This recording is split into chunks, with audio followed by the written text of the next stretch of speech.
All right, welcome back everyone for another deep dive with us. Today, we're going to be focusing on something you might not see every day, carcinoma of the male breast. Yeah, you're absolutely right. Not a common diagnosis. But when you do see it, you got to be ready to go. For sure, and I mean, because it is so rare, less than 0.5% of all breast cancers, it can really catch you off guard. No doubt. It's one of those things that can really sneak up on you, especially if you aren't actively thinking about it. Exactly. So today we really want to just go over those key things that are going to help you stay sharp and really be prepared to manage these patients effectively. Couldn't agree more. So I guess the best place to start is probably at the beginning, right? How does this typically present? Like, what are the red flags that are going to make you think, hold on, I got to investigate this further? Well, the first thing you're often going to see is a painless lump. And the location's really important here. Right smack under the areola. Ah, so that subareolar location is a big clue. Absolutely. And then you've also got to pay attention to the nipple areolar complex itself. Early involvement there is common, too. Right, so that's something you really want to focus on during your physical exam. Definitely. Now, it's not just about what you see on the surface, though. You're talking about the deeper structures. Exactly. You've got to be thinking about the pectoralis major muscle, because we see early extension there pretty frequently. And that obviously has huge implications when you're thinking about how you're going to approach this surgically. Absolutely. It really drives your surgical planning. So let's talk about that surgical approach. What are the main principles that are going to guide you in the OR? Well, the foundation of your approach is going to be a mastectomy. And the real key here is making sure you're getting adequate local control. So we typically aim for a 2-centimeter margin around the tumor. A 2-centimeter margin. And why is that so important? It's really all about minimizing the risk of the cancer coming back in that same area. Studies have shown that a 2-centimeter margin strikes a good balance in terms of local recurrence risk. Got it. So that 2-centimeter margin is key. And given what we talked about with the pectoralis muscle, how do you address that during the surgery? Well, because of that early infiltration we often see, removing a portion of the pectoralis major muscle is often recommended. So you're basically saying it's better to be safe than sorry. Pretty much. It's a way to ensure a more complete resection. We might not always see microscopic spread on the initial exam, but taking some of the muscle helps address that potential unseen extension.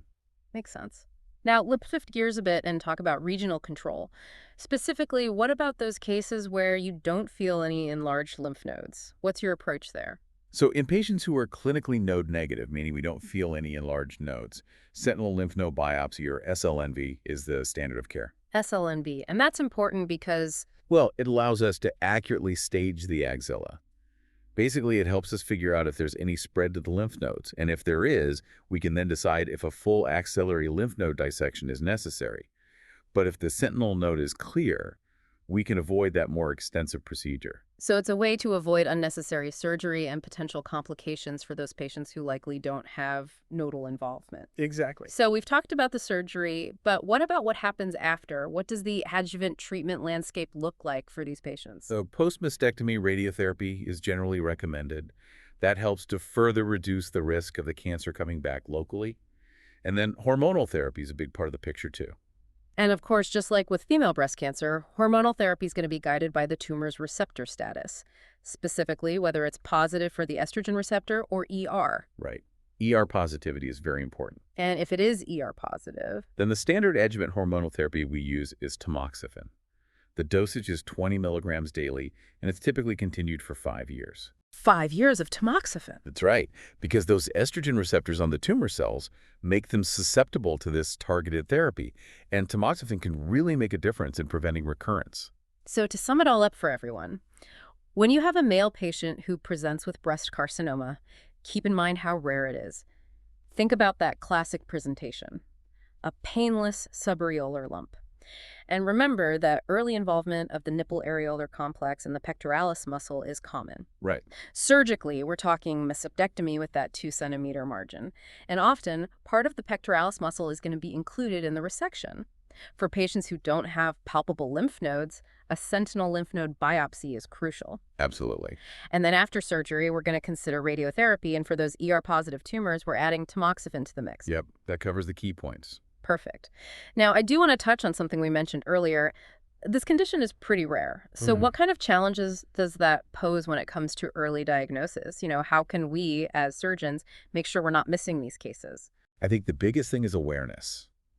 We have to remember that even though it's not common, male breast cancer does happen.